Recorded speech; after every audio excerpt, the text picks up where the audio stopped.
Learn English through stories. E10. Adapted and modified by Kulwant Singh Sandhu. Contents 1. The Lament. 2. Grammar page. Adjectives. 1. The Lament. By Anton Chekhov. It is twilight. A thick, wet snow is slowly twirling around the newly lit street lamps and lying in soft, thin layers on roofs, on horses' backs, and on people's shoulders and hats. The cab driver, Anna Potapov, is quite white and looks like a ghost. He is bent double as far as a human body can bend double. He is seated on his box. He never makes a move.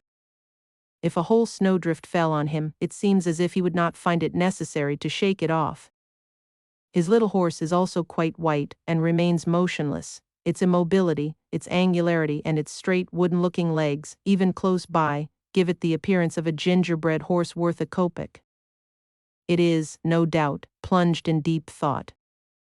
If you were snatched from the plow, from your usual gray surroundings, and were thrown into this slough full of monstrous lights, unceasing noise and hurrying people, you too would find it difficult not to think.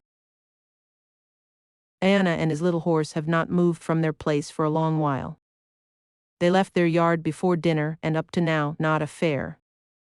The evening mist is descending over the town, the white lights of the lamps are replacing brighter rays, and the hubbub of the street is getting louder. Cabby for Viborg Way suddenly hears Anna. Cabby. Anna jumps and through his snow-covered eyelashes sees an officer in a greatcoat with his hood over his head. Viborg Way, the officer repeats. Are you asleep, eh? Viborg Way. With a nod of assent, Anna picks up the reins, in consequence of which layers of snow slip off the horse's back and neck. The officer seats himself in the sleigh, the cab driver smacks his lips to encourage his horse, stretches out his neck like a swan, sits up, and more from habit than necessity, brandishes his whip. The little horse also stretches its neck, bends its wooden-looking legs, and makes a move undecidedly. What are you doing, werewolf? Is the exclamation Anna hears from the dark mass moving to and fro, as soon as they have started. Where the devil are you going? To the right. You do not know how to drive. Keep to the right, calls the officer angrily. A coachman from a private carriage swears at him. A passerby, who has run across the road and rubbed his shoulder against the horse's nose, looks at him furiously as he sweeps the snow from his sleeve. Anna shifts about on his seat, as if he were on needles, moves his elbows as if he were trying to keep his equilibrium, and gasps about like someone suffocating, who does not understand why and wherefore he is there. What scoundrels they all are, jokes the officer. One would think they had all entered into an agreement to push you or fall under your horse. Anna looks around at the officer and moves his lips. He evidently wants to say something, but the only sound that issues is a snuffle. What? Asks the officer. Anna twists his mouth into a smile and with an effort says hoarsely. My son, Barin, died this week. What did he die of? Anna turns with his whole body towards his passenger and says, and who knows, they say high fever. He was 3 days in the hospital and then died. God's will be done. Turn round. The devil sounds from the darkness. Have you popped off, old doggy, eh? Use your eyes. Go on, says the officer, otherwise we shall not get there by tomorrow. Hurry up a bit.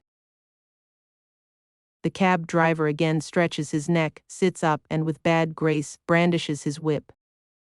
Several times again he turns to look at his fare, but the latter has closed his eyes and, apparently, is not disposed to listen. Having deposited the officer in the Viborg, he stops by the tavern, doubles himself up on his seat, and again remains motionless, while the snow once more begins to cover him and his horse. An hour and another, then, along the footpath, with a squeak of boots and quarreling, come 3 young men, 2 of them tall and lanky, the third one short and humpbacked. Cabby, to the police bridge, a cracked voice calls the humpback. the three of us for 10 kopecks. Iana picks up his reins and smacks his lips. 10 kopecks is not a fair price, but he does not mind whether it is a ruble or 5 kopecks. To him it is all the same now, so long as they are fares. The young men, pushing each other and using bad language, approach the sleigh and all three at once try to get onto the seat. Then begins a discussion as to which two shall sit and who shall be the one to stand. After arguing, abusing each other and much nonsense, it is, at last, decided that the humpback shall stand as he is the smallest. Now then, hurry up, says the humpback in a sharp voice as he takes his place and breathes in Iana's neck. Old furry, here, mate, what a cap you have. There is not a worse one to be found in all of Petersburg. Hee, giggles Iana. Such a. Now you such a, hurry up, are you going the whole way at this pace? Are you, do you want it in the neck? My head feels like bursting, says one of the lanky ones. Last night at the Dontmasovs, Vaska and I drank the whole of 4 bottles of cognac. I don't understand what you lie for, says the other lanky one angrily. You lie like a brute. God strikes me, it's the truth. It's as much the truth as that a louse coughs. He grins Iana, how happy young gentleman.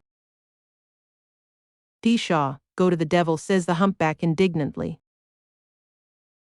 Are you going to get on or not, you old pest? Is that the way to drive? Use the whip a bit. Go on, devil, go on and give it to him well.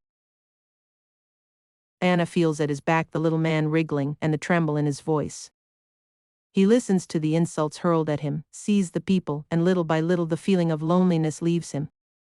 The humpback goes on swearing until he gets mixed up in some elaborate 6-foot oath, or chokes with coughing. The lankies begin to talk about a certain Nadezhda Petrovna. Iana looks round at them several times. He waits for a temporary silence, then, turning round again, he murmurs. My son died this week. We must all die, sighs the humpback, wiping his lips after an attack of coughing. Now, hurry up, gentlemen, I really cannot go any farther like this. When will he get us there? Well, just you stimulate him a little in the neck. You old pest, do you hear? I'll bone your neck for you. If one treated the like of you with ceremony, one would have to go on foot. Do you hear, old serpent Gurnich, or do you not care a spit? Iana hears rather than feels the blow they deal him. He laughs. They're happy young gentlemen, God bless them. Cabby, are you married? Asks a lanky one. I, happy young gentleman, now I have only a wife and a moist ground. Ho. That is to say, the grave. My son has died, and I am alive. A wonderful thing, death mistook the door. Instead of coming to me, it went to my son. Iana turns round to tell them how his son died, but at this moment, the humpback, giving a little sigh, announces, thank God, we have at last reached our destination, and Iana watches them disappear through the dark entrance. Once more he is alone, and again surrounded by silence. His grief, which has abated for a short while, returns and rends his heart with greater force. With an anxious and hurried look, he searches among the crowds passing on either side of the street to find whether there may be just one person who will listen to him. But the crowds hurry by without noticing him or his trouble. Yet it is such an immense, without limit, grief. Should his heart break and the grief pour out, it would flow over the whole earth, so it seems, and yet no one sees it. It has managed to conceal itself in such an insignificant shell that no one can see it even by day and with light. Iana sees a hall porter with some sacking and decides to talk to him. Friend, what sort of time is it? He asks. Past 9. What are you standing here for? Move on. Iana moves on a few steps, doubles himself up, and abandons himself to his grief. He sees it as useless to turn to people for help.